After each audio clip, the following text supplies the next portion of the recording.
உங்க கருத்துப்படியே நான் வரேன். நீங்க ஒரு இந்து, நீங்க வணங்குவது கிறிஸ்து. நீங்க கிறிஸ்தவர், ஆனால் இந்து. அதெல்லாம் இருக்கட்டும். ஆனா அந்த கிறிஸ்து இந்துவா? அவர் வெள்ளைக்கார கடவுள் தானே? அவர் வெள்ளைக்கார கடவுள் இல்லை. இயேசு கிறிஸ்து பாலஸ்தீனத்தில் பிறந்தவர். அது ஆசியா கண்டத்தில் இருக்கு. அவர் ஆங்கிலம் பேசவில்லை. அவர் பேசிய மொழி அரமேயம். இயேசு கிறிஸ்து என்பதற்கு ரட்சகர் என்று பெயர். அவர் உலக ரட்சகர் என்று வேதாகமம் சொல்லுவார். அப்போ நீங்க சொல்றபடி பார்த்தா அவர் இந்தியர்களுக்கு மாத்திரம் கடவுள் அல்ல, அவர் உலகத்தின் கடவுள் என்றால் ஏன் இந்தியாவில் அவரை முக்கியப்படுத்துறீங்க? இந்தியாவும் உலகத்துல தானே இருக்கு. இந்தியா இந்துக்களுக்கு மட்டுமே என்று சொன்னால், இந்தியாவை படைத்தது இந்து கடவுள் என்றால் வெளிநாட்டை படைத்தது யார்?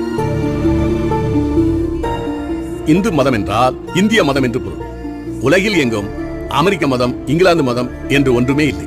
இப்படி நாம் பார்க்கும்போது கடவுள் பலராக தெரியும். எல்லா கடவுளும் ஒன்றுதானே? இல்லை, எல்லாருக்கும் ஒரே கடவுள்.